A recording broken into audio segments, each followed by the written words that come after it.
I'm Brandon Campbell, the Director of Small Business and Inclusion with the Little Rock Regional Chamber, and you're watching Our Story.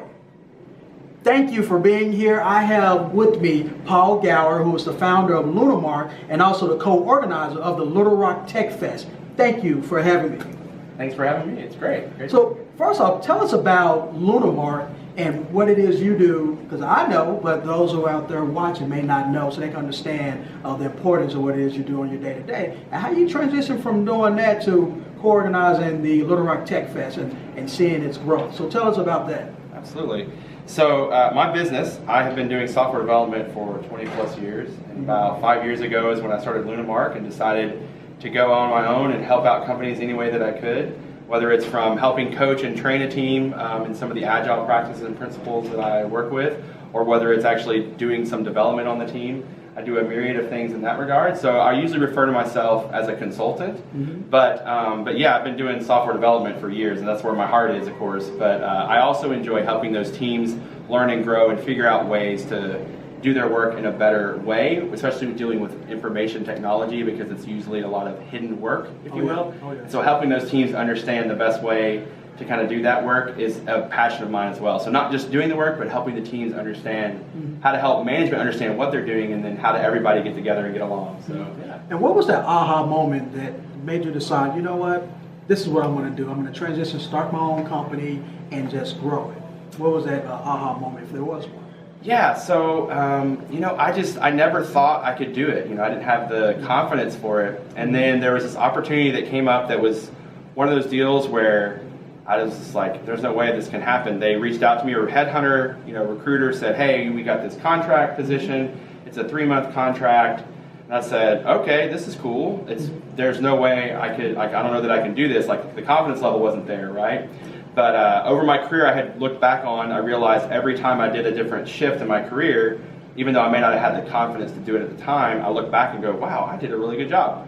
And so at that contract position that was supposed to be 3 months, ended up turning into 18 months. The company was tied by their HR department to do only 18 months, but my manager tried to sneak in and get me there for another 6 months after. So I was doing such a great job, right? So it was just, wow, I'm really doing well. And so then I decided, you know what, I want to try this on my own. So when that one finished, I decided to incorporate and go on my own. The rest is kind of history. Started finding people, and it's funny how once you hang your shingle, if you will, on the wall, how many people are like, oh, I need some work done or whatever. Whereas before it's like, I don't know that I can do this. Am I going to get enough work? And it's been amazing. How did you become the co-organizer of the Little Rock Tech Fest? Sure. So it's been kind of a gradual journey, if you will. So in the very next year after it started, so Little Rock Tech Fest, we've been doing this for 7 years now. So year one, after that was finished, so I attended the very first year, and I was like, this is amazing, what can I do to help? And so then the next year I decided to kind of help out in some way. It was a very menial, small role, no big deal. But every year I kind of started helping more and more. And then year 2 came around, and I convinced my wife, who's not a technologist but is a marketer, saying, we really need your help because we could do better at marketing and helping our business, our organization grow. So when she got involved, then we're both involved, and then it just kind of, the rest is history. We just kind of snowballed it and helped in any way, form, or fashion, and kind of filled the void where it needed to be filled and help out. And so it wasn't like a plan where I'm like, I want to join this thing and kind of move into that position. It was just kind of birthed, if you will, out of just my involvement in trying to just help out wherever I can. It's like an accidental thing. It's the same way in my job. I consider myself an accidental leader. I didn't do it on purpose. It's more of I was the one that was happy to stand in between the dev team and then the management to help everyone understand what's going on, so that management doesn't misuse the dev team, and the dev team understands why management needs the things they need. So a very, very similar approach. And what happened with TechFest is I want to help us as organizers do a better job, which is why I speak regionally. And in doing that, I've learned how other conferences have conference and how can we do our conference better, what things would apply here. And so it just kind of, as that has transitioned over and over, I've just been asked to do more and more things and been very happy to do so.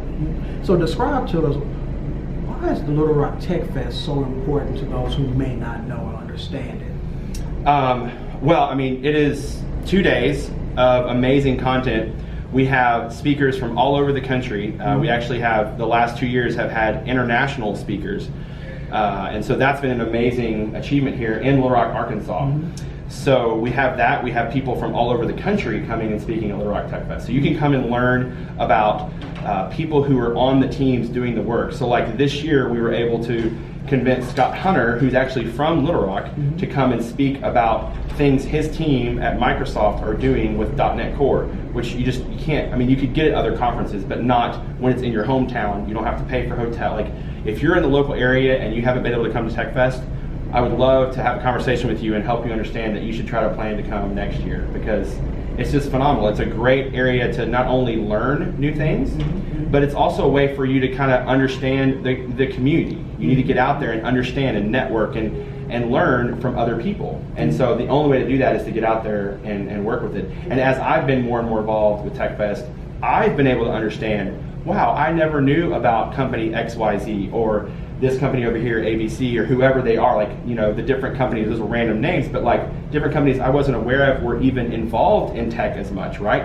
And in today's days, we're gonna have everybody's involved in tech in some way, form, or fashion, right? So it's just a great way for you to come and network with people of the same discipline that you're in, or different disciplines. So we try to have a good mix of both development topics, but we also had this year a lot of cybersecurity topics. We've had testing topics, like different things outside of just learning the new framework or thing in your job. So it stretches you as a technologist to understand how other things play together. So it's a great like mix of different things.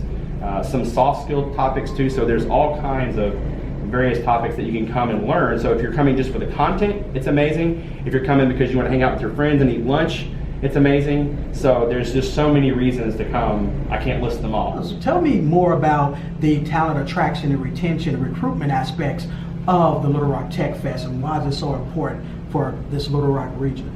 Absolutely.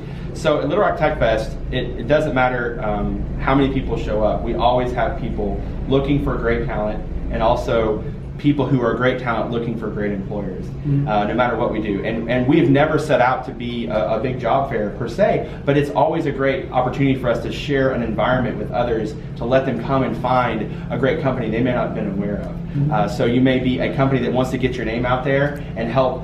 You know, we had 550, 560, I believe, plus attendees this year. We had that many last year. We've gone, you know, year over year around a 20% growth. So we're constantly growing. We'd love to grow next year as well, and that's the plan. And so with over 500 attendees, you're going to be able to get in front of that many people who may be looking for the next thing that they're working on, and you may be able to share your cool thing that you're doing at your job, at your company, that would attract those technologists they may not even been aware of. They may not know that you do certain things at your company. So it's a great way for you to showcase the things you do at your company and talk to people who may be interested in that. And it's also a great way for you, if you're doing some cool things, to come talk to an employer and say, hey, I'm doing these cool things. Don't you want me to come do that at your place? It's a great opportunity. And what would you like the next chapter to be in the Little Rock Tech Fest? Like, what are some of your plans for the future?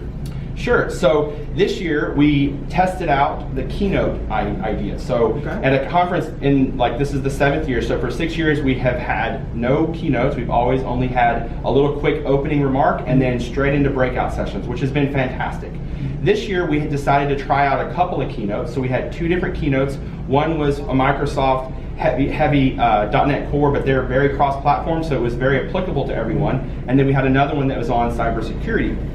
So next year what we're thinking about doing is we're going to get some feedback from our attendees to see if that was something that landed with them, if we were able to do that, if that made sense.